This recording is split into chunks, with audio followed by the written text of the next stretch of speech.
Yes, good morning, everyone. Thank you so much for joining. And today, this is day 10, the final day of Sales 10X Intensive Bootcamp. Hopefully, கடந்த 9 நாளும் நிறைய விஷயங்கள் நீங்க learn பண்ணியிருப்பீங்க அப்படின்னு நான் நம்புறேன்.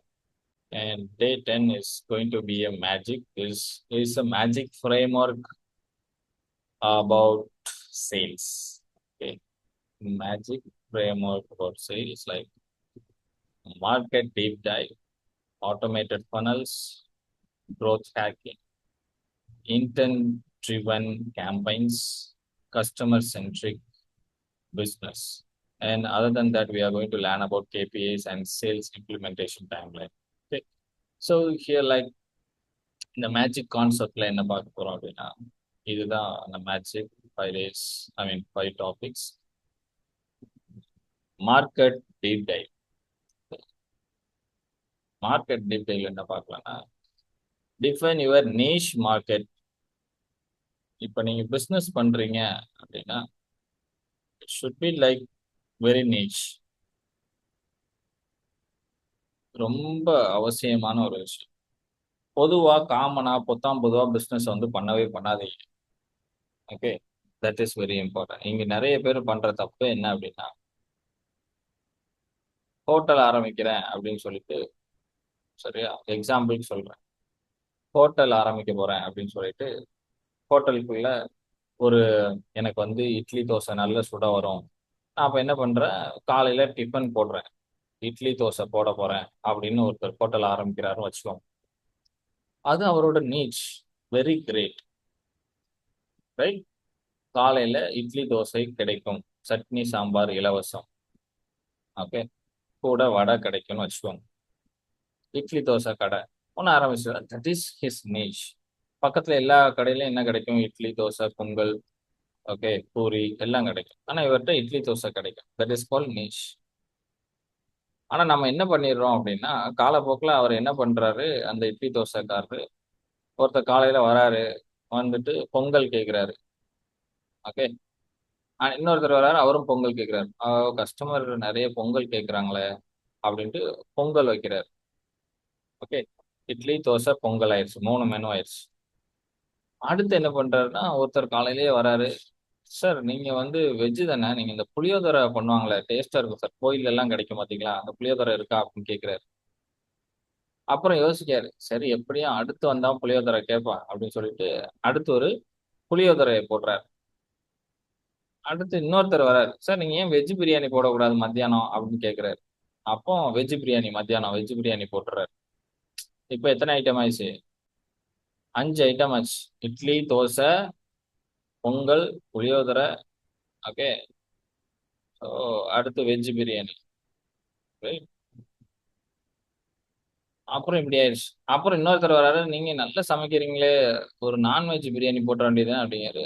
போட்டுருவோம், அது என்ன பெரிய கஷ்டமா, யூடியூப்பை பார்த்து பண்ணிட வேண்டியதுதான் அப்படின்னு சொல்லிட்டு அதுவும் போட்டுறாரு. ஓகே, இப்போ 6 ஐட்டம் ஆச்சு. இப்போ அதுக்கு சைட் டிஷ் அப்படி இப்படின்னு போக போக போக ஒரு 25 ஐட்டம் ஆயிடுச்சு. எல்லாத்துக்கும் கஸ்டமர் இருக்காங்களா? இங்க எல்லாத்தையும் கேட்டு வந்த கஸ்டமர் இருக்காங்க, அவங்க வந்து சாப்பிட்டுட்டு தான் இருக்காங்க. இப்போ இவர் பிசினஸ் எப்படி போயிட்டு இருக்குன்னு நம்புறீங்க நீங்க? இவர் பிசினஸ் ரொம்ப வருஷம் நடத்துவாரா இல்ல நடத்த மாட்டாரா? சாட் பாக்ஸ்ல போடுங்க பாப்போம். ஏன் நடத்த மாட்டாரு ஜோதி? சொல்லுங்க, மைக் ஆன் பண்ணி சொல்லுங்க. சார், அவரோட கான்செப்ட் வந்து இட்லி தோசை. அதுக்கான கஸ்டமர் பேஸ் வந்து அவர் ஏற்கனவே டிஃபைன் பண்ணிட்டாரு. இந்த மாதிரி எக்ஸ்பெக்டேஷன்ஸ் வந்துட்டே இருக்கும் சார். எல்லா எக்ஸ்பெக்டேஷன்ஸும் நம்மளால வந்து பூர்த்தி செய்ய முடியாது. அதுக்கான ரிசோர்ஸும் இதுவும் நம்ம கிட்ட வந்து இனிஷியல் ஸ்டேஜ்ல இருக்காது. ஒரு பெரிய ஆர்கனைசேஷன் பண்றாங்கன்னா அவங்க backup fund, backup team work ஆகும். இவங்க இப்பதான் ஸ்டார்ட் பண்ணிருக்காருன்னா இந்த ரிஸ்க் எடுக்க கூடாது இல்ல சார். அவர் he has to stick on with what he has to done. Very good. So இந்த அண்டர்ஸ்டாண்டிங் இருக்கு. இப்போ ஜோதி மேடம் கொடுத்த அந்த விளக்கம் எல்லாருக்கும் புரிஞ்சிருச்சு அப்படின்னா சாட் பாக்ஸ்ல எஸ்ன்னு போடுங்க. ஜோதி மேடம் சொன்னாங்க இல்லையா, it is correct, type yes இந்த chat box. Yes, very good. இப்படிதான். ஆனா நம்ம எல்லாம் பலர் பிசினஸ் பண்ணிட்டு இருக்கோம். ஓகே, நமக்கு திறமை ஒன்று இருக்கும், நமக்கு ஒரு பேஷன் இருக்கும், நம்மளோட விஷன் ஒன்று இருக்கும். அதை தாண்டி எதெல்லாம் வாங்கி வித்தா நல்ல காசு போகுமோ அதெல்லாம் பண்ணிக்கிட்டு இருப்போம். இதை பண்ணா காசு வரும், அதை பண்ணா காசு வரும், அப்படி பண்ணா காசு வரும், இதை வாங்கி வித்தா காசு வரும்னு சொல்லிட்டு நமக்கு தெரிஞ்சத, நமக்கு நல்லா வர்றத, நமக்கு திறமை இருக்கிறத, மார்க்கெட்ல டிமாண்ட் இருக்கிறத விட்டுட்டு வேற என்னெல்லாமோ தேவைப்படும் அதை பண்ணிட்டு இருக்கோம். That is very very very very wrong. எப்படி இந்த கடைக்காரர் வந்து ஒரு இட்லி தோசை அவருக்கு நல்லா வர்றதை விட்டுட்டு அதை மட்டும் பண்ணியிருந்தாருன்னா அது ஒரு நீஷா இருந்திருக்கும். அது ஒரு டிஃப்ரெண்டான கடையா இருக்கும். வெறும் இட்லி தோசை மட்டும் அந்த கடையில போனா அது மட்டும்தான் ஃபேமஸ். அப்படி ஆகிறது தான் அவருக்கு வந்து பணத்தை அதிகப்படுத்தி கொடுக்குமே தவிர, அவர் வர்றவங்க போறவங்க கேட்டதெல்லாம் இது இருக்கு என்கிட்ட, அது இருக்கு அது இருக்கு அது இருக்குன்னு எல்லாத்தையும் அவரால் பண்ண முடியும் இல்லையா? அவர் சமையல் இண்டஸ்ட்ரியில தான் இருக்காரு. பொங்கல் பண்ணணும்னா பண்ண முடியும், பூரி போட முடியும் போட முடியும். ஆனா பண்ண முடியுன்றதுக்காக எல்லாத்தையும் உட்காந்து பண்ணிக்கிட்டு இருந்தோம்னா மெயினை விட்டுருவோம், இட்லி தோசையை விட்டுருவோம். இப்போ வந்து அவர் புளியோதரை பண்றாரு, இல்லைன்னா ஒரு நான்வெஜ் கேட்டாருன்னு ஒருத்தர் சிக்கன் பிரியாணி பண்றாருன்னா, சிக்கன் பிரியாணி சரியில்லைன்னா அந்த கடைக்கு யாரும் வரவே மாட்டாங்க, இட்லி தோசை வாங்குறதுக்கும் வர மாட்டாங்க. வேலை முடிச்சு. சர்வீஸ் தான் பண்றாரு, நம்ம மக்களுக்கு நல்லது தானே பண்றோம். சிக்கன் பிரியாணி கேட்டுறவங்களும் சிக்கன் பிரியாணி பண்ணி கொடுக்கும், கஸ்டமர் தேவையை தானே பூர்த்தி செய்யறோம் அப்படின்ற நினைப்புல என்னெல்லாம் வேணுமோ வரவன் போறவனுக்குலாம் சர்வீஸ் கொடுத்துக்கிட்டு இருந்தோம் அப்படின்னா அந்த பிசினஸ் ஸ்கேல பண்ணவே முடியாது. அவர் வந்து என்ன ஆயிரும், வேலை கூடிரும். இட்லி தோசை மட்டும் போடணும்னா வேலை கம்மி. கரெக்டா? அப்போ நமக்கு தெரிஞ்சதெல்லாம் பிசினஸ்குள்ள இம்ப்ளிமெண்ட் பண்ணணும்னு நினைச்சா that will not work out. நமக்கு எது நல்லா வரும், இக்கிகாய் யாரெல்லாம் படிச்சிருக்கீங்களோ அதுல இருக்கிறது தான். நமக்கு எது நல்லா வரும், நமக்கு எது நல்ல திறமை இருக்கு, எதுக்கு நல்ல காசு கிடைக்குது, இந்த உலகத்துக்கு தேவையான்றதை பார்த்துட்டு அதை நீஷா சூஸ் பண்ணி உள்ள வச்சுட்டு அதுல ஒர்க் பண்ணிக்கிட்டே இருங்க. யாரும் உங்களை அசைக்கவே முடியாது. மார்க்கெட்ல டிமாண்ட் இருக்குமா இருக்காதுன்னா அதை மட்டும் பண்றவங்க இந்த உலகத்துல வந்து பெரிய பெரிய பணக்காரங்களா இருப்பாங்க எல்லா இண்டஸ்ட்ரியிலையும். ஸோ தட் நம்ம அப்படியே பிசினஸ் பெருசாக்குறோம்னு நினைச்சு எல்லாத்தையும் ஆட் பண்றது பெரிய அறிவாளித்தனம் கிடையாது. ஒரு விஷயத்த ஸ்ட்ராங்கா பண்றது தான் அறிவாளித்தனம். So choose your niche. என் பேர் எதுக்காக தெரியப்படணும்? இந்த எக்ஸாம்பிள் எல்லா இடத்துலையும் சொல்லுவேன். திண்டுக்கல் தலப்பாக்கட்டின்னு சொன்ன உடனே அடுத்த வார்த்தை ஞாபகம் வந்துடும். ஆனா அந்த கடையில பிரியாணி மட்டுமா விற்கிறாங்க? திண்டுக்கல் தலப்பாக்கட்டின்னு சொன்னா பிரியாணி ஞாபகத்துக்கு வந்துடுது. ஆனா கடை பேர் என்னது? திண்டுக்கல் திண்டுக்கல் தலப்பாக்கட்டி மட்டும்தான், பிரியாணி கிடையாது. ஆனா சொன்ன உடனே அடுத்த வார்த்தை பிரியாணி வந்துடுது. அதுதான் நீஷ். உள்ள போனா என்ன கிடைக்கும்? எல்லாம் கிடைக்கும். கரெக்டா? வேணுன்றதை ஆர்டர் பண்ணி, அதனால தான் சொல்றேன் நீச் வந்து ரொம்ப முக்கியம். எதுக்காக நீங்க மக்களுக்கு தெரியப்பட வேண்டும், எதை சொன்னா உங்க ஞாபகம் வரணும். உங்களை மாதிரியே இன்னொருத்தரும் கடை பண்ணிட்டு இருக்கலாம். இப்போ சாரி பிசினஸ் எடுத்துக்கோங்க. சாரி பிசினஸ் பண்ணா நீங்க பட்டுக்காக ஃபேமஸ் ஆகலாம். ஆனா எல்லா சாரியும் விற்கலாம். பட்டுக்கு ஃபேமஸ்னா இந்த கடைப்பா, காட்டன் சாரிக்குன்னா அந்த கடை, ஆனா அங்க போனா பட்டும் கிடைக்கும். கரெக்டா? அப்போ உங்க நீஷை சூஸ் பண்ணி அதை மார்க்கெட் பண்ணுங்க. That is very important. Okay, then only you can become rich. நீச்சுக்காக தெரியப்பட்டா மட்டும்தான் நீங்க ரிச் ஆக முடியும். இல்லைன்னா ஒரு காலம் ஆக முடியாது. நம்ம எம்ப்ளாயி தான். எல்லாத்தையும் பண்ணாதீங்க. தென் கஸ்டமர் பெர்சோனா கிரியேஷன். இந்த ப்ராடக்டை வாங்கக்கூடியவர் யாரா இருப்பாங்க, அந்த பெர்சோனாவை கிரியேட் பண்ணுங்க. எனக்கு வர்ற கஸ்டமர் இப்படிப்பட்டவரா தான் இருக்கணும் அப்படின்றத சூஸ் பண்ணுங்க. கஸ்டமரை சூஸ் பண்ணி ஒர்க் பண்ணுங்க. ஓகே, எல்லாரையும் கஸ்டமர் ஆக்கணும்னு நினைக்காதீங்க. எல்லாரும் கஸ்டமர் ஆகவே முடியாது இந்த உலகத்துல. எவ்வளோ பெரிய பெரிய பிராண்டா இருந்தாலும் சரிதான், அந்த பிராண்டுக்கு எல்லாரும்லாம் கஸ்டமர் ஆக முடியாது. வாய்ப்பே கிடையவே கிடையாது. புரியுதா?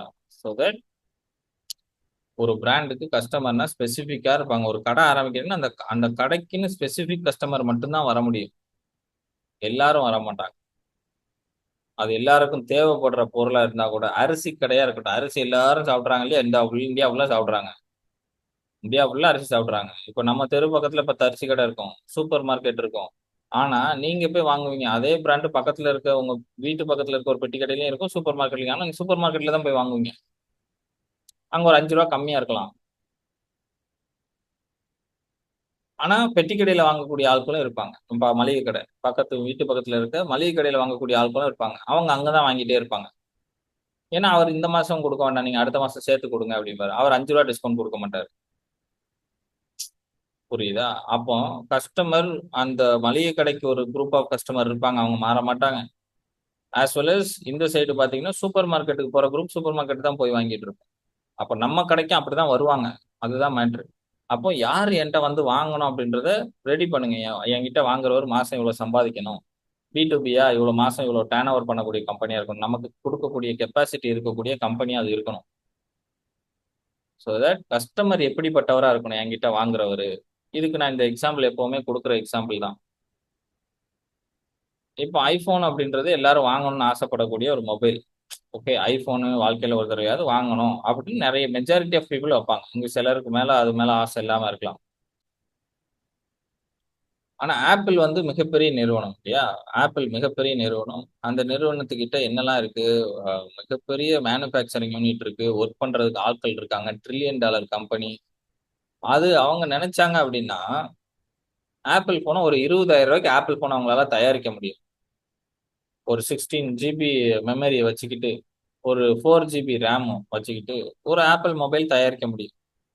அவங்க நினைச்சா முடியும். $20,000 ஒரு மொபைல் போடுறப்பா அப்படின்ட்டு அவங்க நினைச்சா தயாரிக்க முடியுமா? ஆப்பிள் போன் எல்லாரும் வாங்கணும்னு நினைக்கிறாங்க. ஆனா அந்த போன் $1,50,000 $1,00,000 வருதுன்னு வச்சுக்கோங்க. அவங்க நினைச்சாங்கன்னா பெரிய யூனிட் போட்டு சீப்பா அடிச்சு தள்ளிடலாமா? 20,000 இந்தா குடி. ஆனா அவங்க பண்ண மாட்டாங்க. ஏன்? ஏன்னா அவங்களுக்கு கஸ்டமர் பெர்சோனா தெரியும். Elite customers. எனக்கு கஸ்டமரா வர்றவங்க இப்படிப்பட்டவங்களா தான் இருக்கணும். நீ $1,00,000 செலவு பண்ண எனக்கு கஸ்டமரா இரு. இல்லைன்னா எந்திரிச்சு போய்கிட்டே இரு. உனக்கு $20,000 ஓப்போ போன் போடுவான், அங்க போய் வாங்கு, என்கிட்ட எதுக்கு வர அப்படின்னு கேட்டுருவான். நைக்கி ஷூ இருந்தாலும் அப்படிதான், பிஎம்டபிள்யூவா இருந்தாலும் அப்படிதான். எனக்கு $80,00,000 கொடுத்து கார் வாங்க முடியும், பிஎம்டபிள்யூ கஸ்டமரா இரு. இல்லைன்னா இருக்காத, போ மாருதி ஸ்விஃப்ட் வாங்கிக்கோ. அந்த அளவுக்கு நமக்கு தெளிவு இருக்கணும். யார் என் கஸ்டமர், யார் என் கஸ்டமர் இல்லை. ஒரு கஸ்டமர் வந்தா தைரியமா போக விடணும். இது என் கஸ்டமர் இல்லை, அந்த பக்கம் போங்க, அந்த கடைக்கு போங்க அப்படின்னு சொல்லி விடுற அளவுக்கு நமக்கு தைரியம் இருக்கும். அந்த அளவுக்கு கிளாரிட்டி இருக்கணும். இவர் நம்ம கிளைண்ட் கிடையாது அப்படின்ட்டு. அதனால வர்றவங்க ஃபுல்லா அனுப்பி வச்சிடக்கூடாது. Okay, you should have the clarity. That is very important. இந்த பாயிண்ட் எதுக்கு சொல்றேன்றதை புரிஞ்சுக்கோங்க. ஓகே, அவ்வளோ கான்ஃபிடென்ட்டா இருக்கணும். இவருக்கு நம்ம சர்வீஸ் கொடுக்கலாம், இவர் கூட நம்ம லைஃப் லாங்கா டிராவல் பண்ண முடியும் அப்படின்னு இருக்கிற மாதிரி கஸ்டமர் எடுக்கணும். அதை நீங்க முதல்ல எழுதிருங்க. பொண்ணு பார்க்கறதுக்கு எழுதுவோம் இல்லையா? பொண்ணு பார்க்கறதுக்கு, மாப்பிள்ளை பார்க்கறதுக்கு, என் மாப்பிள்ளை இப்படி இருக்கணும், ஹைட்டா இருக்கணும், மாசம் $1,00,000 சம்பாதிக்கணும், கார் வச்சிருக்கணும், வீடு வச்சிருக்கணும் எழுதுவோம். அதே மாதிரி கஸ்டமர் பெர்சோனா எழுதியிருக்கும். எனக்கு வரப்போற கஸ்டமர் இவ்வளவு சம்பாதிக்கணும். ஓகே, அண்ட் அவர் வீடு எங்க இருக்கணும், ஒய்ஃபு ஒய்ஃபு இருக்கணும், அண்ட் சில்ட்ரன்ஸ் எவ்வளோ பேர் இருக்கணும், ஒய்ஃப் இருந்தால் அவங்க வேலை பார்க்கணுமா வேண்டாமா, இவர் வந்து பிஸ்னஸ் ஓனராக இருக்கணுமா, எம்ப்ளாயாக இருக்கணுமா, செல்ஃப் எம்ப்ளாய்டாக இருக்கணுமா, இல்லைன்னா வந்து ஒரு ப்ரொஃபஷனல் ஒர்க் டாக்டராக இருக்கணுமா, எப்படி இருக்கணும், அவர் என்ன மாதிரி வேலை பார்க்குறவரா இருக்கும், அவர் அடிக்கடி எங்கே போகிறவரா இருக்கும், சினிமாவுக்கு போகிறாரா, பீச்சுக்கு போவாரா, பார்க்குக்கு போவாரா, எந்தெந்த இடத்துக்குலாம் இவர் போய் இருப்பார். இதெல்லாம் நம்ம வந்து கஸ்டமர் பெர்சோனால பில்டு பண்ணணும். நீங்க கஸ்டமர் பெர்சோனா ஒர்க் ஷீட் இல்லைன்னா கஸ்டமர் பெர்சோனா அப்படின்னு போட்டீங்கனாலே you will get a PDF in Google. So you just go and download and use that. Okay, very very very important. ரொம்ப முக்கியம். எப்படி மார்க்கெட், நீஷ் மார்க்கெட் ரொம்ப முக்கியமோ அதே மாதிரி நம்ம யாருக்கிட்ட விற்க போறோன்றது ரொம்ப முக்கியம். தென் காம்படிட்டர் கேப் அனலைசிஸ். காம்படிட்டருக்கு நமக்கும் என்ன டிஃபரன்ஸ் இருக்கு, காம்படிட்டர் நம்மளோட என்ன ஒர்ஸ்டா பண்றாரு அப்படின்றது காம்படிட்டருக்கு ஒரு ஸ்வாட் அனலைசிஸ் போட்டு நீங்க பாத்துக்கலாம். And the immediate action you should do is collect datas. Okay, எல்லா டேட்டாவும் கலெக்ட் பண்ணுங்க. பெர்சோனா டேட்டாவை கலெக்ட் பண்ணுங்க. ஐ மீன் கேஒய்சி டேட்டாஸ் கலெக்ட் பண்ணுங்க அண்ட் மேக் அ பெர்சோனா. உங்க பிஸ்னஸை யாரு கஸ்டமரா இருக்கணும் அப்படின்ற டேட்டாஸ் எல்லாம் கலெக்ட் பண்ணுங்க, யாரா இருந்தா நல்லா இருக்கும் அப்படின்ட்டு, and make a persona. That is very important. Then the automated funnel. ஆட்டோமேட்டடா என்னன்னா, like build lead magnets. Lead மேக்னெட்ஸ்னா லீடை புல் பண்ற மாதிரி நிறைய மேக்னெட்ஸ் வந்து பில்ட் பண்ணுங்க. லீடை புல் பண்றதுக்கு யூஸ் பண்ண அது லீட் மேக்னெட். ஃபார் இன்ஸ்டன்ஸ் ஒரு லீடு மேக்னெட்ன்றது ஒரு பிடிஎஃபா இருக்கலாம், உங்க பிசினஸை பத்தி ஒரு பிடிஎஃப். ஓகே, ஏதாவது வாட் எவர் இட் கேன். இப்போ நான் டிஜிட்டல் மார்க்கெட்டிங் பண்றேன் அப்படின்னா டாப் 10 டிஜிட்டல் மார்க்கெட்டிங் வெப்சைட், இல்லை இப்போ குளோபல் மார்க்கெட்டிங் ஸ்கூல் இருக்கு, learn digital marketing free in this website அப்படின்னு சொல்லிட்டு ஒரு 5 வெப்சைட் பேரை போட்டு ஒரு பிடிஎஃப் கிரியேட் பண்ணா நிறைய பேருக்கு யூஸ்ஃபுல்லா இருக்கும் இல்லையா? இங்க போனீங்கன்னா நீங்க ஃப்ரீயா ஒரு டிஜிட்டல் மார்க்கெட்டிங் சர்டிஃபிகேஷன் முடிச்சுக்கலாம் அப்படின்னு நான் ஒரு 5 பேரை காட்டுறேன் அப்படின்னா அது ஒரு பார்க்குற நிறைய பேருக்கு ஹெல்ப்ஃபுல்லா இருக்கும். அது பேர் லீடு மேக்னெட். ஓகே, அதை யாரெல்லாம் அந்த பிடிஎஃப் எடுக்கிறாங்களோ அவங்களாம் எனக்கு கஸ்டமர் ஆகிறதுக்கு பாசிபிள் இருக்கு. ஓகே. ஸோ அந்த மாதிரி உங்க பிசினஸ் ஏதாவது ஃப்ரீ சாம்பிள் கொடுக்கறது. சாம்பிள் எது கொடுக்குறோம்? இப்போ ஒரு ஸ்வீட் இருக்குன்னா ஸ்வீட் சாம்பிள் கொடுக்குறாங்கன்னா சாப்பிட்டு பார்த்து நல்லா இருந்தால் வருவாங்கன்றது தான் கான்செப்ட். அதுதான் லீடு மேக்னெட், அவ்வளோதான். ஃப்ரீ சாம்பிள் கொடுக்குறாங்களே அது லீடு மேக்னெட். அந்த மாதிரி உங்க பிசினஸ்ல என்ன லீடை இழுக்கிறதுக்கு என்ன வச்சிருக்கோம், என்ன வச்சுக்கலாம் அப்படின்றத யோசிங்க. அண்ட் இமெயில் நரிஷிங் வந்து B2B இருந்தீங்கன்னா இமெயிலில் நிறைய இமெயில்ஸ் வந்து ரெகுலராக போஸ்ட் பண்ணுங்க. That is very important. And sales process வச்சுக்கோங்க. சேல்ஸ் ப்ராசஸ் நம்ம வந்து 9 ஸ்டெப் சேல்ஸ் ப்ராசஸ் பார்த்துருந்தோம். அந்த 9 ஸ்டெப் சேல்ஸ் ப்ராசஸ் அப்படியே அப்ளை பண்ணுங்க. That is very important. And immediate action you should do is landing page. Build a landing page. Okay, you can build landing page using any tools like Canva. You can build landing page, and Pixel you can build landing page. Okay, Shopify you can build landing page. ஃப்ரீயாவே அவங்க கொடுப்பாங்க. Just go and use that websites and build any landing pages. Like if you are doing like 10 to 15 products, you just create 15 landing pages for every single product, right?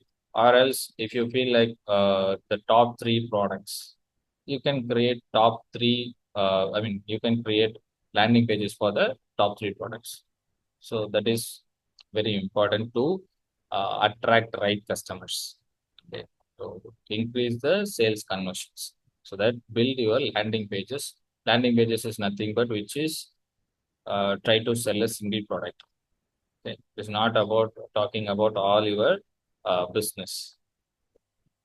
Landing pages where you can explain about a single product and give the testimonials about the product and sell in the same page itself.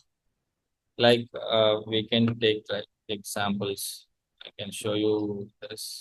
Now let's go here. If you go Amazon, this is called website, right? You can see many more products here.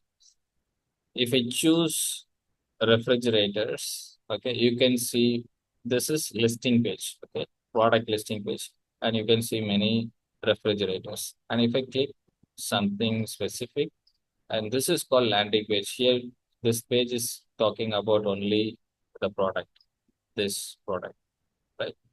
Godrej fridge, 180 liters and 2-star, and you can get all the information about the product, and you can see the videos, how the fridge is working, and the power consumption, everything else. You can see every single detail about this product and how to buy this. You can have EMI option, right? Bank offers, every single details, benefits, features about the product. Okay. So this is what landing page is all about. So like this, you can create a landing page for your products, and also you can see the recommendations, okay, related products. So you can list your products as well in the end of your landing page, so that people can find and buy. So this is the highest possibilities to you can give to your customer to take a right decision. They can read all like every single uh, information about the product, so that they can take a good decision using this landing page. And you have the buttons also here, so they just buy this product immediately. That's it. So this will save you a time. You don't want to speak with your customer for a long time to convert them. Landing page is more powerful. So if you are ready, like in the landing page also, you can see that see the landing page, like they have the title and they have the rating also. So if someone looking for the reviews, they definitely go and check this, right? So 3.9, it's a good one. And if you want to specifically see, you can click on the 1-star rating, so that you can see the negative reviews, right? So why they put the negative reviews also here is like to make the people to take a right decision. It will help them to analyze this and understand the negative point of view of the product as well. So, yeah, right. So you can see here the testimonials, as well as you can take this as a feedback, right? So positive as well as the negative. When a customer can see this, they can take a good decision. I have taken a very good decision when I try to buy mattresses. Okay, I have ordered some mattress and from this needle. What is that? Oh man, needle. I don't know. Yeah, this one, right? When we look at this image, it is very luxury, right? So I tried to buy this and I have ordered the same as well, 12 inch. Okay, 12-inch bed I have ordered through Amazon. See, for a long time I was looking at this image and you know I was very much interested to buy this, the same bed I have ordered, and I have paid the money as well. Then after some time, I look for the reviews. Here you can see only 4.2, right? Then I have click on the ratings. Then I see the images which is shared by the customers. That was really made me to change the decisions. See, it was very worse in the product quality. It is not in right shape. See here, it is not in the right shape. So I just cancel immediately. 1-star review. Okay, let's see the 1-star review so that you can understand why reviews are very important. You can't see that.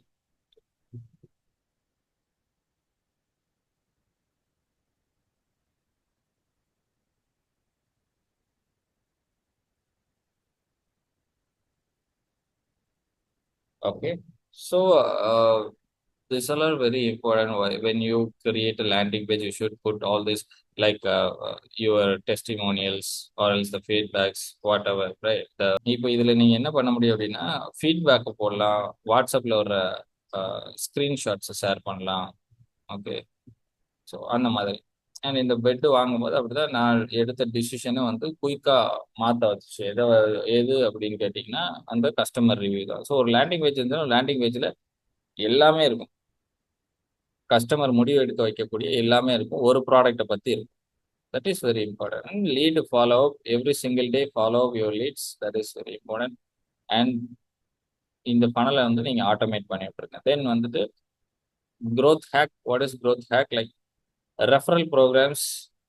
நீங்கள் சீக்கிரமாக வளரணும்னு நினச்சிங்கன்னா have some referral program. எனக்கு வந்து உங்கள் கஸ்டமரை பிடிச்சிட்டு வாங்க, உங்களுக்கு ஒரு ஆஃபர், அடுத்த பர்ச்சேஸில் 10% ஆஃபர், 20% ஆஃபர், இல்லைன்னா 100% ஆஃபர் கூட கொடுங்க. ஏன்னா ஒரு கஸ்டமரை நீங்கள் பிடிச்சிட்டு வர்றதுக்கு 500 செலவு பண்ணுவீங்க, தெரிஞ்சோ தெரியாமலோ.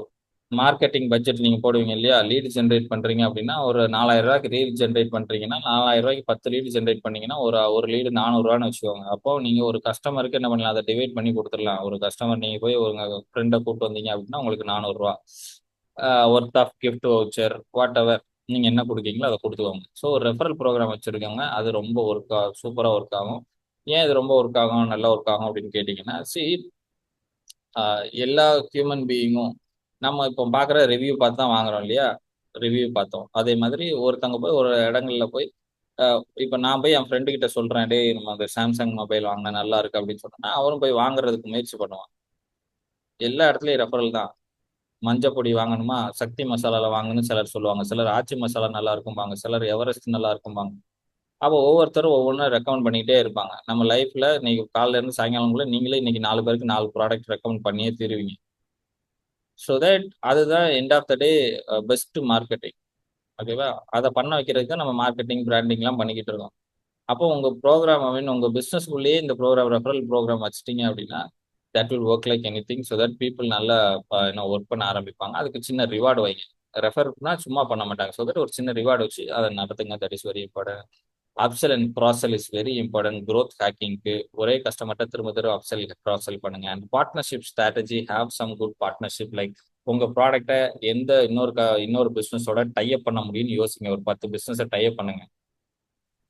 ஓகே, அண்ட் உங்க பிஸ்னஸ் கூட எந்த பிஸ்னஸை டைப் பண்ண முடியும் அப்படின்னு பாருங்க. டைப்னா நான் சொன்ன மாதிரி நிறைய எடுத்து பண்ணக்கூடாது. இப்போ இன்வெர்டர் விற்கிறாங்க அப்படின்னா ஒரு யாரை டைப் வைக்கலாம், இன்வெர்டர் விற்கிறவங்க யாரை டைப் வைக்கலாம்,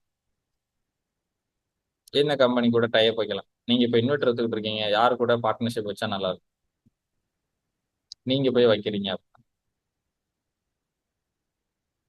யாரு கூட வைக்கலாம்? இன்வெர்டர் விற்கிறவங்க. ஒரு குட்டியா எக்ஸாம்பிள் சொல்லுங்க பார்க்கலாம். பேட்டரி பில்டர்ஸ், இன்வெர்டர்னாலே பேட்டரி தானே. ஓகே, பேட்டரி கம்பெனியோட வச்சுக்கலாம், பில்டர்ஸோட வச்சுக்கலாம். Very good. Okay, partnership strategy. ஒரு வீடு கட்டி முடிச்ச உடனே, yeah very good, see distilled water, ரைட்டா. Car company. Okay, yeah. So இந்த லிஸ்ட் எழுதணும். இப்போ ஜோதி சொன்ன மாதிரி பில்டர்ஸோட வச்சிருக்காங்கன்னா, ஒரு வீடு புது வீடு கட்டி முடிச்ச உடனே பால் காய்ப்பு வைப்பா, இன்னைக்கு பால் காய்ப்புப்பா அப்படின்னு சொன்னா பால் காய்ப்பு ஆஃபர்னு சொல்லி ஒரு ஆஃபரை போட்டு டக்குன்னு தள்ளி விட்டுரும். ஏன்னா நீங்களே வித்துருங்க, பில்டர்கிட்ட சொல்லி நீங்களே வித்துருங்கன்னா, இவ்வளோ வித்துருங்க, இத்தனை பர்சன்டேஜ் நீங்க வச்சுக்கோங்க, எனக்கு இதை கொண்டு வந்துருங்க. ஏன்னா அதுக்கப்புறம் நம்ம சர்வீஸ் போய் நம்ம பார்த்துக்கலாம். ஓகே. ஸோ அந்த மாதிரி என்ன பண்ணோம் அப்படின்னா, டைப் பண்ணி வச்சுக்கணும். யாரு கூட நம்ம டைப் பண்ணா விற்கும் அப்படின்றத பாருங்க, அவங்களோட டைப் பண்ணுங்க. Then immediate action is list out all the you know partnership and referral and reward வச்சுக்கோங்க. அப்செல் கிராஸ் செல் வந்து உடனே ஒரு டெம்ப்ளேட் கிரியேட் பண்ணுங்க.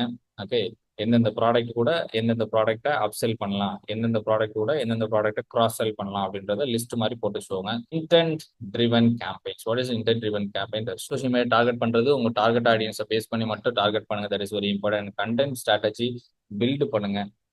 சம்பந்தம் இல்லாம எதையாவது போட்டு என் கிளைண்ட் எடுத்துடலாம் நினைச்சுக்கிட்டே இருக்காதீங்க, அது நடக்கவே நடக்காது. Content is a strategy. Okay, content is not where you can create whatever you want and you can get a lead. That is not going to happen. So just based on your niche, first பார்த்தோம் இல்லையா, based on your niche, based on your customer persona, you create your content. Then only it will be work, or else it will not work and it will not generate any single lead or like or comment. Okay. So strategy பண்ணி content create பண்ணி, that is very important. Then paid advertisement campaigns run பண்ணுங்க. Social media is not for only organic. Whether it comes a business, we need to run ads. That's it. If you have a page on social media, you should run paid advertisement. Then only you can reach. Okay. காசே கொடுக்காம ஃப்ரீயா நம்ம எடுக்கலாமா? That is not going to work out. Because social media பொறுத்தவரை personal பிராண்டை build பண்ணீங்கன்னா that will work like anything. For the businesses you should run advertisements. அதுக்காக தான் அவங்க பிளாட்ஃபார்ம் ரன் பண்றாங்க. ஸோ பிஸ்னஸ் வச்சுக்கிட்டு நான் வந்து என்ன பண்றேன், இது இப்படி பண்ணிடலாம், சும்மாவே பண்ணிடலாம்னா that is not going to happen. ஒரு லிமிட் வரைக்கும் பண்ண முடியும், அதுக்கு மேல ஸ்கேல் அப்லாம் பண்ண முடியும். Okay, the immediate action you should do is small budget for lead generation. Every single day spend at least 100 to 200 to lead generation. Okay, that will help you to generate good leads. Okay, at least minimum ஒரு 200 ருபீஸ்க்காவது ad run பண்ணுங்க. வாரத்தில் 3 நாளாவது run பண்ணுங்க. 3 நாள் தொடர்ந்து 600 ரூபா, ஒரு வாரத்துக்கு 600 ரூபா. ஓகேவா, 4 வாரம் அப்படி ரன் பண்ணீங்கன்னா லீடு ஒரு வாரத்தில் வந்துகிட்டே இருக்கணும். ஃபேஸ்புக், இன்ஸ்டாகிராம்ல then generate and interest organically as well as like every single day you post on social media. Okay, that is very important. Then customer centric is like consultative sales approach. Customer சென்ட்ரிக்காக உங்கள் business வச்சுக்கோங்க. Customer எப்போ வந்தாலும் consultation கொடுங்க. Okay, don't try to sell, don't try to push your product into customer hand. That is really a worst thing you can do in your business. நம்ம customer இல்லைன்னா முதல்ல சேல்ஸே பண்ணக்கூடாது. நம்ம கிட்ட வர்ற கஸ்டமருக்கு நம்ம ப்ராடக்ட் வந்து ஆப்டா இல்லை அப்படின்னா அவங்ககிட்ட விற்கக்கூடாது. இந்த ரெண்டையும் வந்து தாரக மந்திரமா வச்சுக்கோங்க. அதான் நிறைய பிஸ்னஸ்ல சொல்லுவாங்க, நேர்மை ரொம்ப முக்கியம். திஸ் இஸ் வாட் த நேர்மை is all about. Okay, so that consultative, அவங்களுக்கு என்ன ப்ராப்ளம்ன்றது கன்சல்ட் பண்ணி சொல்யூஷன் கொடுங்க. That is very important. Then feedback and retention strategy வச்சுக்கோங்க. எப்பவுமே ஃபீட்பேக்கு ரெகுலரா எல்லா சிங்கிள் கஸ்டமர் கிட்டையும் என்ன பண்ணுங்க, ஃபீட்பேக் வாங்குங்க. ஃபீட்பேக்ன்றது என்னது, நல்லது கெட்டது ரெண்டும் சேர்ந்தா ஃபீட்பேக். ஓகே, அதை வாங்குங்க. எங்களோட சேல்ஸ்மேன் எப்படி பண்ணாரு, எங்களோட ப்ராடக்ட் எப்படி இருக்கு, எங்க சர்வீஸ் எப்படி இருக்கு, ஓகே, எங்க பிராண்டை பத்தி என்ன நினைக்கிறீங்க, எல்லாத்துக்கும் ஃபீட்பேக் வாங்க. Retention strategy, how you are going to retain your customer? Because as I said, many people try to generate new leads every single day. That is not a healthy thing for a business. the healthiest business have a regular customer, right? Loyal customer. Which business have more loyal customer? That business become a brand. Understand? Brand, நான் brand ஆயிட்டேனான்னு எதை வச்சு நீங்க வந்து confirm பண்ண முடியும் அப்படின்னா, how many loyal customer you have. That's எவ்வளோ loyal customer இருக்காங்க, எவ்வளோ அடிச்சு துரத்தினாலும் போகாம இருக்காங்களா நம்ம கிட்ட லாயலா. That is called retention. திரும்ப திரும்ப இதே வாங்கிட்டு யூஸ் பண்ணிட்டு இருக்காங்களா, தட் இஸ் கால்ட் ரிட்டன்ஷன். அதுக்கு ஒரு ஸ்ட்ராட்டஜி வச்சுக்கோங்க. That is very important. ஒரு பழைய கஸ்டமரை எப்படி நீங்க வந்து ரிட்டைன் பண்ண போறீங்க, அதுக்கு ஸ்ட்ராட்டஜி. லைக் எவ்ரி ஸ்ட்ராட்டஜினா உடனே வந்து வியூகம் வகுத்து ரொம்ப இன்னும் டெக்னிக்கலெல்லாம் போக வேண்டாம். ஸ்ட்ராட்டஜினா சிம்பிள். வாரத்துக்கு ஒரு தடவை ஒரு கால் பண்றது, இல்லை மாசத்துக்கு ஒரு தடவை கால் பண்ணி எப்படி இருக்கீங்கன்னு கேட்கறது ஒரு ஸ்ட்ராட்டஜி. டச்சில் வச்சுக்கிறது. அவர் பர்த்டே உங்கள்ட்ட சிஆர்எம்ல இருந்துச்சு, கேஒய்சி வாங்க சொல்லியிருந்தா இல்லையா, இப்போ சிஆர்எம்ல உங்களோட பர்த்டே இருந்துச்சுன்னா பர்த்டேக்கு ஒரு விஷ் பண்றது ஒரு ஸ்ட்ராட்டஜி. ரிட்டன்ஷன் நம்ம கிட்டே இருக்கிறதுக்கு. வேற எந்த காம்படிட்டரும் ஃபோன் பண்ணி விஷ் பண்ண மாட்டான். ஏன்னா அவன்லாம் நம்ம இந்த மாதிரி தான் ஓடிக்கிட்டு இருப்பான் வேகமா. அடுத்து புது கஸ்டமர் புது கஸ்டமர். நம்மகிட்ட வர நம்ம பழைய கஸ்டமருக்கு ஃபோன் அடிச்சு பேசினோம் அப்படின்னா பரவாயில்லையே அப்படிங்க தான் வருவார். That is strategy. Then post scale engagement, I mean post sale engagement. Okay, வாங்கிட்டு போனதுக்கு அப்புறம் அவரோட என்கேஜ்மெண்ட்டா இருங்க. என்ன நடக்குது, கஸ்டமர் வாங்கிட்டு போய் என்ன பண்றாங்க அப்படின்றத தெரிஞ்சுக்கோங்க. At least curiosity should have the curiosity after purchasing what a customer was doing. Okay, so that is very important. Product வச்சு அவங்க என்ன பண்றாங்க அப்படின்றத தெரிஞ்சுக்கோங்க. That is very important. Then have some sales script. Okay, okay, using this. So sales script is very important. Without a script, don't go for sales. That is not recommendable. வேகா போய் ஒருத்தங்கிட்ட நின்றுக்கிட்டு வாங்குங்க வாங்குங்க வாங்குங்க வாங்குங்க வாங்குங்க. No more. இதுக்கு நீங்க சேல்ஸ் 10x அட்டன் பண்ணதுக்கு அப்புறம் யாரும் போய் கஸ்டமர் கிட்ட எங்ககிட்ட வாங்குங்க வாங்கன்னு சொல்லக்கூடாது. இங்க பாரு, நான் உனக்கு வந்து கிங் மாதிரி, ஓகே, கிங் மாதிரி சொல்லணும். இங்க பாரு, உன் ப்ராப்ளத்துக்கு என்கிட்ட சொல்யூஷன் இருக்கு, இங்க வா, இங்க வந்து வாங்கினா நீ தப்பிச்ச, இல்லைன்னா அவ்வளவுதான். இதை நான் எங்க படிச்சேன் தெரியுமா? தெருவா புக்கு வித்தேன்னு சொன்னல, அங்கதான் படிச்சேன். சார் இந்த புக்கு வாங்குங்க, வாங்கலாம் உங்களுக்கு தான் நஷ்டம் அப்படின்னு சொல்லி வாங்கிடுவாங்க. ஏன்னா நீங்க கடையில் போய் வாங்கினீங்க, இது 1500 ரூபா, இப்போ நான் உங்க கையில் 600 ரூபாய்க்கு கொடுக்குறேன், இது இப்போ உங்களுக்கு நல்லா இருக்குன்னு தெரியுது இல்லையா, இப்பவுமே வாங்கிருங்க சார், இல்லைன்னா நீங்க ரொம்ப மிஸ் பண்ணுவீங்க, அப்புறம் வருத்தப்படுவீங்க அப்படின்றத நான் அங்கதான் படிச்சேன். ஓகே, ஸோ தட் வாங்குங்கன்னு சொல்லக்கூடாது, நம்ம கையில தான் ஹோல்டு இருக்கணும். நான் உனக்கு சர்வீஸ் கொடுத்துக்கிட்டு இருக்கேன், வாங்கினா உனக்கு நல்லது, அந்த பாயிண்ட் ஆஃப் வியூல தான் நம்மகிட்ட பேசணும் அவங்க கிட்ட. ensure the customer satisfaction, that is very important. Every single time ensure the customer satisfaction. வெளியே போன அப்புறம் கண்டிப்பான முறையில சாட்டிஸ்ஃபைடா இருக்காங்களா, ஏதாவது குறை இருக்கான்னு தெரிஞ்சுக்கோங்க. ஏன்னா நல்லதை நம்ம கிட்ட, ஐ மீன் நல்லதை 4 பேர்கிட்ட சொல்லவே மாட்டாங்க. நெகட்டிவ் குட்டியா இருந்துச்சு, 90% நல்லா இருக்கும். ஒரு சேலை வாங்குறாங்கன்னு வச்சுக்கோங்களேன், சேலையில 90% நல்ல 99% நல்லா இருக்கும். லாஸ்ட்ல ஏதாவது ஒரு பார்டர்ல ஒரு நூல் இப்படி வந்திருக்கும் வெளியே, இங்க பார்த்தியா நூல் வந்திருக்கு, டேமேஜ் பீஸ் அப்படின்றாங்க, டக்குன்னு மொத்த சேலையும் போச்சு. That's it. அதே மாதிரிதான் நம்ம பிசினஸ். நம்ம நிறைய நல்லது பண்ணியிருக்கோம், குட்டி எதாவது போனா அதை தான் முதல்ல சொல்லுவாங்க. நம்மளும் அப்படிதான், ஆஸ் அ கஸ்டமரா அப்படிதான் சொல்லுவோம், எந்த மாற்று கருத்துமே கிடையாது, நம்மளும் அப்படிதான் சொல்லுவோம். Okay, so that customer satisfaction எந்த விதத்துல அவங்க குறைய பாக்குறாங்க அப்படின்றத தெரிஞ்சுக்கோங்க. That is very important. Talk with your customer regularly. Then this is like magic. Okay, இப்போ இதெல்லாம் பண்ணீங்கன்னா இது பாக்குறதுக்கு ஈஸியா இருக்கு இல்லையா, ஆனா ஒரு பிசினஸ புரட்டி போடுறதுக்கு இந்த மேஜிக் கான்செப்டே போதும். குட்டி பிசினஸ், பெரிய பிசினஸ், 5 லட்ச ரூபா பிசினஸ், 5 கோடி ரூபா பிசினஸ், வாட் எவர், இந்த 5 டாபிக்லயும் ஒருத்தங்க கரெக்டா இருந்துட்டாங்க அப்படின்னா அவங்க வளர்ச்சி யாராலும் தடுக்க முடியாது. Okay, basic things. If you are strong in basics, you can building on the basements for sure. Right, see here KPIs, key performance indicator அப்படின்னு சொல்லுவாங்க. கீ பெர்ஃபார்மன்ஸ் எந்தெந்த இடத்துலலாம் நம்ம வந்து பெர்ஃபார்ம் பண்ணணும். இப்போ இந்த டாப் 5 நான் கொடுத்துருக்கேன். சேல்ஸை பொறுத்தளவில் இதுதான் கீ பெர்ஃபார்மன்ஸ் இண்டிகேட்டர்ஸ் அப்படின்னு சொல்லுவாங்க. லீட் கன்வர்ஷன் ரேட்ல கான்சென்ட்ரேட் பண்ணிக்கிட்டே இருங்க. சும்மா லீடை ஜென்ரேட் பண்ணிக்கிட்டே இருக்கக்கூடாது. பேசும் எவ்வளவு தூரம், எத்தனை 10 லீடு வந்துச்சு அப்படின்னா எத்தனை லீடு கன்வெர்ட் ஆகுது, அது ரொம்ப முக்கியம். எப்பவுமே அதில் கான்சன்ட்ரேட் பண்ணிட்டே இருக்கு. அது வந்து it is not about 10 lead வந்தா எவ்வளவு பேர் கன்வெர்ட் பண்றது கிடையாது. ஒரே ஒரு ஆள் வந்தா அவர் எவ்வளவு பெர்சன்டேஜ் கன்வெர்ட் பண்ணி அனுப்பியிருக்கோம், அவர் 10% கன்வெர்ட் ஆயிருக்காரா, 20% கன்வெர்ட் ஆயிட்டாரா, எவ்வளவு தூரத்துக்கு வந்து கன்வீன்ஸ் ஆயிருக்காரு அப்படின்றத பாருங்க. ஒரு கஸ்டமர் உங்க ப்ராடக்ட்டை வந்து இப்போ 10 பாயிண்ட் சொல்லிட்டாருன்னா, நீங்க 10 பாயிண்ட் நீங்க சொல்லியிருக்கீங்கன்னு வச்சுக்கோங்க கஸ்டமர்கிட்ட. 10 பாயிண்ட் நம்ம சொல்லியிருக்கோம் அப்படின்னா, எத்தனை பாயிண்ட் அவங்க அக்செப்ட் பண்ணியிருக்காங்க அப்படின்றத யூ நீட் டு ரேட். சரி, இது வரைக்கும் அவர் வந்திருக்காரு, இந்த பாயிண்ட் எல்லாம் ஓகே சொல்றாரு, இந்த பாயிண்ட்லாம் ஓகே இல்லைன்னு சொல்றாரு. அதை தெரிஞ்சுக்கணும் ஒவ்வொரு கஸ்டமர்கிட்டையும். ஸோ தட் பிஸ்னஸ் பண்ணும்போது ரொம்ப கான்சியஸா பண்ணணும். அதான் பிஸ்னஸ்ல முக்கியமானது, அதான் கான்சியஸ்னஸ். அதுக்கப்புறம் தான் customer. So lead conversion rate, lead conversion rate எவ்வளோ கன்வெர்ட் ஆகிறாங்கன்னு பாருங்க. தென் வந்து கஸ்டமர் ரிட்டன்ஷன், எவ்வளோ கஸ்டமர் நமக்கு ரீட்டைன் ஆகிறாங்க. போன மாசம் 10 வந்தாங்களா, அடுத்த மாசம் அந்த 10 கஸ்டமர் நம்ம கிட்ட வந்து வாங்குறாங்களா. இப்போ நீங்க மந்த்லி வந்து சூப்பர் மார்க்கெட் வச்சிருக்கீங்கன்னு வச்சுக்கோங்க. ஓகே, சூப்பர் மார்க்கெட் வச்சிருக்கீங்க, போன மாசம் ஒரு 10 பேர் வந்து சோப்பு வாங்கிட்டு போயிருக்காங்க, அடுத்த மாசம் குளிக்காமலாம் இருக்க போறாங்க, அவ்வளோ பேரும் குளிப்பாங்க. நம்ம கிட்ட 10 பேரும் சோப்பு வாங்கிட்டாங்களா அப்படின்னு பார்க்கணும். 8 பேர் தான் வாங்கியிருக்காங்க, 2 பேர் போனதோட காரணம் என்னன்னு தெரியணும். அதுதான் பிசினஸ்.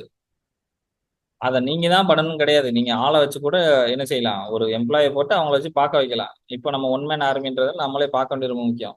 எதனால நம்மகிட்ட வராங்க, எதனால போறாங்க அப்படின்றது தெரிஞ்சுக்கணும். அண்ட் சேல் சைக்கிள் லென்த்தை வந்து ஷார்ட் பண்ணுங்க. சேல் சைக்கிள் என்னது, நம்ம கிட்ட வந்து கஸ்டமர் வாங்கக்கூடிய அந்த விஷயம் இருக்கு இல்லையா, அதை ஷார்டன் பண்ணிக்கிட்டே இருக்கணும். எவ்வளவு நாளைக்கு ஒரு தடவை அவர் வந்து வாங்குறாரு, நம்ம கடையில இருந்து எவ்வளவு குயிக்கா ப்ராடக்ட் வந்து சேல் ஆகுது. இதுக்கு போன மாசம் வந்து ஒரு ப்ராடக்ட் விற்கிறதுக்கு ஆவரேஜா ஒரு 5 நாள் ஆகுது. ஒரு ப்ராடக்ட் நம்ம கடைக்குள்ள வருது, வெளியே போறதுக்கு 5 நாள் ஆகுது அப்படின்னா, அதை அடுத்த மாசம் சுருக்கணும். 2 நாள் 3 நாள் அப்படி மாத்துறதுக்கு பாசிபிள் இருக்கான்னு பார்க்கணும். அதுல தான் ஒர்க் அவுட் பண்ணணும். நம்ம எவ்வளவு குயிக்கா அதை ஃபாஸ்டர் பண்ணணும். போன மாசம் நீங்க வந்து இப்போ 10 ப்ராடக்ட் வித்துட்டீங்கன்னு வச்சுக்கோங்க, இப்படி எடுத்துக்கலாம். ஓகே, 10 ப்ராடக்ட் போன மாசம் வித்துட்டோம். அது என்னெல்லாம் சொல்லி வித்தோம் அப்படின்றத எடுத்து அதுல எதெல்லாம் ஆட்டோமேட் பண்ணலாம், நமக்கு பதிலாக வேற யாரையாவது வச்சு இதை சொல்ல முடியுமா, ஓகே எம்ப்ளாயி இப்படி சொன்னாங்கன்னா வித்துருமா, என்னென்ன பாயிண்ட்லாம் விற்கிது, என்ன பாயிண்ட் சொன்னா விற்கிது, ஓகே அப்படின்றத ஆட்டோமேட் பண்ணிடணும். இதெல்லாம் சக்சஸ்ஃபுல்லான பாயிண்ட்ஸ்.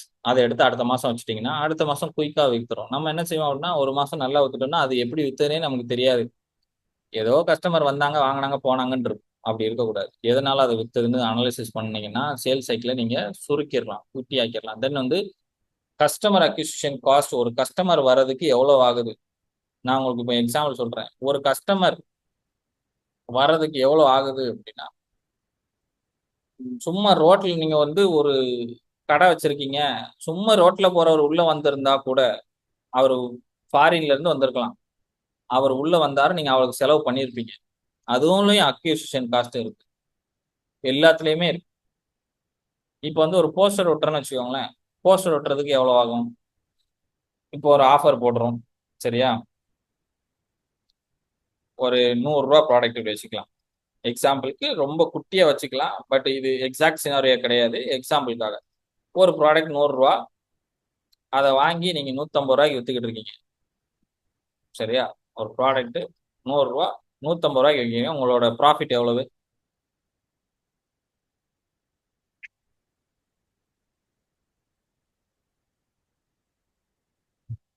ஒரு லேமன் கான்செப்ட் தான். ஓகே, எக்ஸாக்ட் பிசினஸ் கால்குலேஷன் கிடையாது, ஒரு சாதாரணமான. ஓகே, தேன்மொழி கரெக்டா போட்டாங்க பாத்தீங்களா. வேலை பார்க்குறவங்க போடுறாங்க, எல்லாரும் வேலை தான் பார்த்துட்டு இருக்கீங்களோ. 50 ரூபா, 100 ரூபாய்க்கு வாங்கி 150 ரூபாய்க்கு விற்கிறோம், 50 ரூபா ப்ராஃபிட். இது இப்போ இந்த ப்ராடக்ட் உங்ககிட்ட இருக்குன்னு நம்ம எப்படி போய் சொல்லுவோம். ஃபார் எக்ஸாம்பிள் நம்ம வந்து ஒரு போஸ்டர் அடிச்சு ஒட்டுறோம்னு வச்சுக்கலாம். போஸ்டர் அடிச்சு ஒட்டுறோம். இப்போ போஸ்டர் ஒட்டுறதுக்கு எவ்வளவு. இப்போ நீங்க வந்து 100 ரூபா ப்ராடக்ட்டை 150 ரூபாய்க்கு விற்கிறீங்க. என்கிட்ட ஒரு ப்ராடக்ட் இருக்கு, அதோட பிரைஸ் 150 ரூபா மட்டுமே, இதை இன்றே வாங்குவீர் அப்படின்னு ஒரு போஸ்டர் அடிக்கிறீங்க. இப்போ போஸ்டர் அடிக்கிறதுக்கு காஸ்ட் எவ்வளவு ஆகும். போஸ்டர் அடிச்சு அதை வித்துட்டீங்கன்னா உங்களுக்கு ப்ராஃபிட் எவ்வளவு இருக்கும் அதை சொல்லுங்க. போஸ்டர் அடிச்சு ஒட்டி இதை விற்கிறீங்க, ஓகே, இந்த ப்ராடக்ட்டுக்கு எவ்வளவு செலவாயிருக்கும். ஒரு போஸ்டரோட காஸ்ட் எவ்வளவு, மார்க்கெட்டிங் பட்ஜெட்னு வச்சுப்போம், சரியா. இதை மார்க்கெட் பண்ணணும். இப்போ ப்ராஃபிட் வந்து 50 ரூபான்னு போட்டிருக்கீங்க, கரெக்டா. இப்போ சொல்லுங்க, ஒரு போஸ்டர் அடிச்சு ஒட்டினா தானே அதை விற்க முடியும் 150 ரூபாய்க்கு.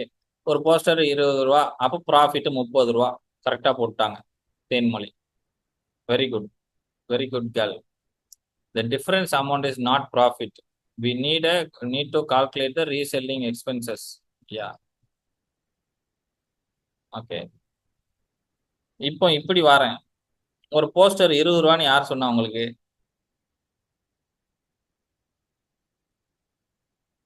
போஸ்டர் 20 ரூபா தான். சரியா? போஸ்டர் 20 ரூபா தான். ஆனா அந்த போஸ்டர் டிசைன் பண்ணதுக்கு ஒரு டிசைனர்கிட்ட போயிருப்பீங்களா? அந்த டிசைனர் காஸ்ட். ஓகே. அந்த டிசைனர் பார்க்கறதுக்கு போயிருப்பீங்களா? வண்டியில பெட்ரோல் போட்டுட்டு பெட்ரோல் காசு. ஓகே. திரும்ப போஸ்டர் அடிக்கிற கடைக்கு போயிருப்பீங்களா? அந்த பெட்ரோல் காசு. போயிட்டு வரும்போது இடையில டீ குடிச்சிருப்பீங்களா? டீ காசு. இந்த வேலையெல்லாம் நீங்க பாக்குறீங்கல்ல, மேன் பவர். அப்ப அதுக்கு ஒரு சேலரி. இப்படி போட்டீங்கன்னா 5 ரூபா தான் வரும் ப்ராஃபிட். உங்களுக்கு கையில 5 ரூபா தான். நான் சொல்றது உங்களுக்கு புரியுதா?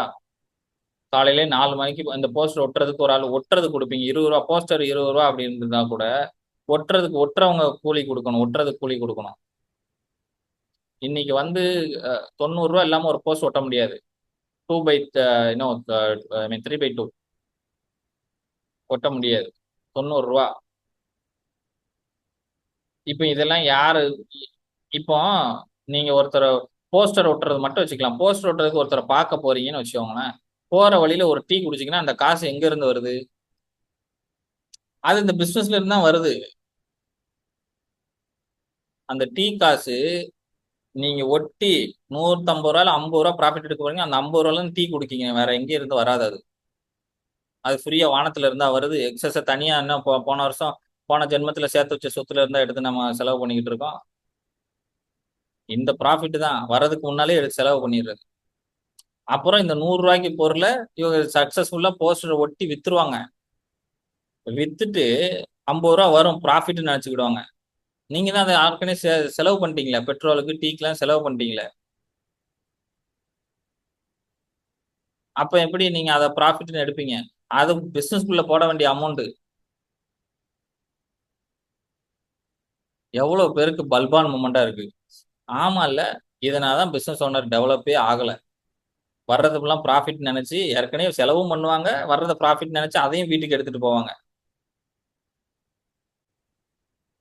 அப்போ ஒரு கஸ்டமரை பிடிக்கிறதுக்கு நீங்க எவ்வளவு, நான் வந்து இதை குட்டியா போட்டிருக்கேன். இப்போ லார்ஜ் ஸ்கேல்ல பண்றாங்கன்னு வச்சுக்கோங்களேன், அவங்களுக்கு இது பெரிய மேட்டரா இருக்காது. ஒரு குட்டி குட்டி காஸ்ட் போகும், 10% மாறும். ஆனா சின்ன பிசினஸ் பண்றவங்களுக்கு இது 50% மாறிடும். Okay. So that keep on working. Customer acquisition, ஒரு கஸ்டமர் பிடிக்கிறதுக்கு நம்ம எவ்வளவு செலவு பண்றோம்னு தெரியணும். செலவு அப்படின்னா நீங்க வெறும் பணத்தை மட்டுமே வச்சு பார்க்க கூடாது. Man power. நீங்க காலையில போய் ஒரு மீட்டிங்ல இப்ப இதுல வந்து உட்கார்ந்துருக்கீங்க பாத்தீங்களா, இது மேன் பவர். இப்ப நீங்க உங்க பிசினஸுக்கு தான் உட்கார்ந்துட்டு இருக்கீங்க. இப்போ மாசம் உங்களுக்கு 10,000 ரூபாய் சம்பளம்னா 1 மணி நேரம் சம்பளத்தை எடுத்து இதுல போடணும். இப்போ 1 மணி நேரம், ஒரு நாளைக்கு 1 மணி நேரம் சம்பளம் எவ்வளவு? அது இப்ப இங்க போயிட்டு இருக்கு. ஏன்னா இது அட்டன் பண்ற நேரத்துல நீங்க வேற கஸ்டமர் அட்டன் பண்ணீங்கன்னா உங்களுக்கு காசு. நான் சொல்றது உங்களுக்கு புரியுதா? அப்ப அந்த சேலரியில 1 மணி நேரத்தை இங்க செலவு பண்ணி தான் படிக்கீங்க. என்கிட்ட கொடுத்த ஃபீஸ் மட்டும் கிடையாது. இவ்வளவு டீட்டெயிலா வாழ்க்கைய பார்த்தா தான் ஒப்பேரும். பண விஷயத்துல இவ்வளவு டீட்டெயிலா பார்க்கணும். எந்தெந்த இடத்துல நேரம் போகுது, எதை நம்ம எப்படி செலவு பண்றோன்றது தெரிஞ்சாதான் காசு வந்து கரெக்டா வரும். புரியுதா? அப்போ கஸ்டமர் அக்விசிஷன் காஸ்ட் என்ன அப்படின்றத தெரிஞ்சுக்கோங்க. ஒரு கஸ்டமருக்கு எவ்வளவு நம்ம செலவு பண்ணிட்டு இருக்கோம். நீங்க போன் பண்ணி பேசுறீங்க இல்லையா?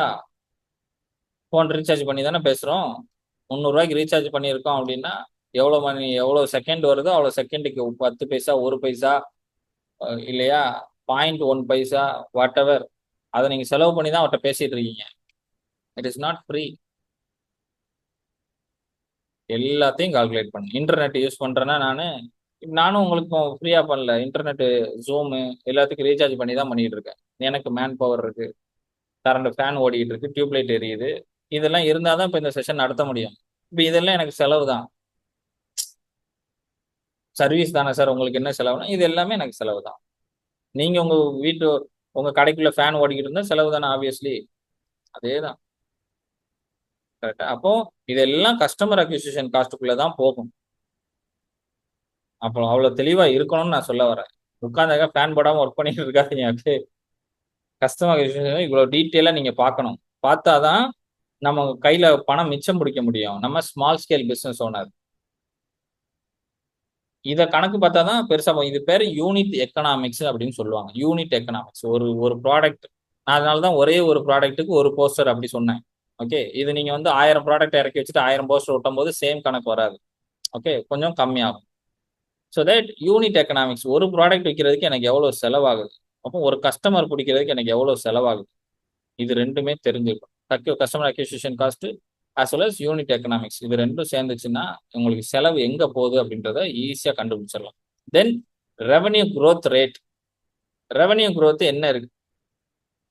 வருஷம் வருஷம் பார்க்கக்கூடாது. போன வருஷம் நான் இவ்வளவு பண்ணேன், இவ்வளவு வருஷம் இவ்வளவு பண்ணேன். அது வந்து பெரிய கம்பெனி, பல கோடி இருக்கும் பாத்தீங்களா? திருப்பதி உண்டியல் மாதிரி இருந்துச்சுன்னா தான் வருஷத்துக்கு ஒரு தடவை எண்ணுவாங்க. தெரு முனையில இருக்கிற சின்ன கோயில்ல இருக்கிற உண்டியல என்ன பண்ணலாம், டெய்லி கூட எண்ணலாம். சின்ன உண்டியல் தான். அந்த மாதிரிதான் ரெவன்யூ growth. நம்மளாம் என்ன பண்ணணும், வாரம் வாரம் செக் பண்ணிடணும். போன வாரம் எவ்வளவு ரெவன்யூ வந்திருக்கு, இந்த வாரம் எவ்வளவு வந்திருக்கு. 4 வாரம் பார்த்தீங்கன்னா சூப்பரா க்ரோ ஆகுதா கம்மி ஆகுதான்னு கண்டுபிடிச்சிடலாம். இப்ப நமக்கு அதுக்கு நேரமே இல்லை. நேரம் இது ஒண்ணு சொல்றேன், சைக்காலஜிக்கல இப்ப நான் பார்த்த விஷயம் என்னன்னா, நிறைய நேரம் இந்த growth ரேட் எவ்வளவு ரெவன்யூ வந்திருக்கு நம்ம கணக்கே பார்க்க மாட்டோம். மெஜாரிட்டி ஆஃப் த டைம் நமக்கு அது பார்க்கறதுக்கும் கொஞ்சம் சோம்பேறித்தனமா இருக்கும். எவ்வளவு வந்திருக்கு, ஏன் தெரியுமா? அது பார்க்கும்போது கொஞ்சம் ஒரு மாதிரி இருக்கும் நமக்கு மனசுல. ஃபியரா வாட் எவர். ஓகே. ஒரு கவலையாவும் இருக்கும், எப்படியோ இருக்கும். ஏன் தெரியுமா அது வருது? ஏன்னா அது டீப்பா பார்த்தோம்னா அந்த பணத்துக்குள்ள நம்ம ஆல்ரெடி ஆட்டையை போட்டிருப்போம். அதை வாங்கி தான் டீ குடிச்சது, படத்துக்கு போனது, ஓகே, டூர் போனது எல்லாம் அந்த படத்துல இருந்தா. அதனாலதான் அதை நம்ம பார்க்க மாட்டோம். ரெவன்யூ எவ்வளவு வந்திருக்கு அப்படின்னு பார்த்தாலே இங்க உள்ள இருக்க மாட்டிக்கிடுவான். ஒரு தடவை உட்காந்து பாருங்க. That is very important. Okay. So and this are the KPIs you should follow. Key metrics. Okay. என்னென்ன கீ மெட்ரிக்ஸ் சேல்ஸ்ல நீங்க பார்த்தா சேல்ஸ் இன்க்ரீஸ் ஆகும் அப்படின்றதுக்கான கீ மெட்ரிக்ஸ். சார் என் சேல்ஸ் நிஜமாவே 5x போயிடுச்சுங்க சார். நான் பாதி இம்ப்ளிமெண்ட் பண்ணி இன்னும் பாதி இம்ப்ளிமெண்ட் பண்ணனா 10x போயிடுங்க. Very great. How you calculated that as 5x?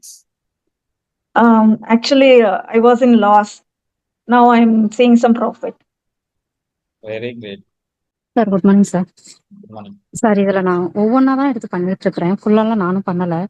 அப்ப நான் வீடியோ போட்டா நல்லா இருக்கும் அப்படின்னு சொல்லிட்டு நிறைய பேர் சொல்லுவாங்க. ஆனா எனக்கு அது கொஞ்சம் ஒரு மாதிரி ஃபீலா தான் இருந்துச்சு. நம்ம எப்படி வீடியோ போடுறது, நமக்கு அது செட் ஆகுமா அப்படின்னு சொல்லிட்டு. அப்ப நான் அந்த சேல்ஸ்மேன் டு சூப்பர்மேன் அதுல இருக்க பாயிண்ட்ஸை தான் எடுத்து நான் ஃபுல்லா எழுதி வச்சுக்கிட்டேன்.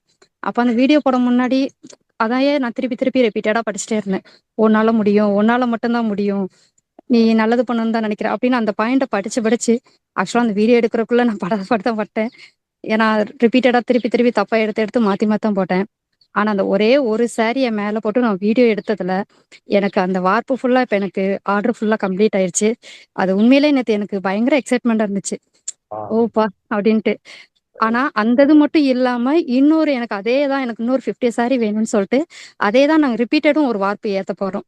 அந்த ஒரே ஒரு வீடியோ தான் எனக்கு அது உண்மையிலே எனக்கு அது ரொம்ப ஒரு மாதிரி ஃபீல் கொடுத்துச்சு. ஐயோ, உண்மையிலே அந்த வேர்ட்ஸ் வந்து கொஞ்சம் நம்மள ரொம்ப பாசிட்டிவ் தாட்ஸை மாத்துது சார். இப்ப நான் அதுல டெய்லி ஒன்னொன்னா எடுத்துதான் நான் பண்ணிட்டு இருக்கேன். ஒன்னொன்னா பண்ணு, அதான் மெதுவா இம்ப்ளிமெண்ட் பண்ணிட்டே போலாம், ஒன்னொன்னா பண்ணலாம், எல்லாத்தையும் மொத்தமா போட்டு பண்ணிட்டு நம்ம இது பண்ணக்கூடாதுன்னு சொல்லிட்டு டெய்லி அதுல ஒன்னு எடுக்கிறேன். அதை இன்னைக்கு இம்ப்ளிமெண்ட் பண்ணணும் அப்படிங்கறதுல ப்ராசஸ் பண்றேன் சார். ரொம்பவே அது யூஸ்ஃபுல்லா இருந்துச்சு. ஆனா அதுல இருக்க பாயிண்ட்ஸ் எல்லாமே நம்மள வேற விதமா மாத்துது சார். உன்னால முடியும் அப்படிங்கறதே நம்மளால சரி ஒண்ணு செஞ்சிட்டோம் அப்படின்னா அதுக்கு அப்படியே நமக்கு ரிசல்ட் கிடைக்குது. Thank you sir. Just we have created a concept called salesman to superman, right? அது ஒரு சின்ன கான்செப்ட், அது படம் பார்க்குற மாதிரி தான். But we have made that as a concept.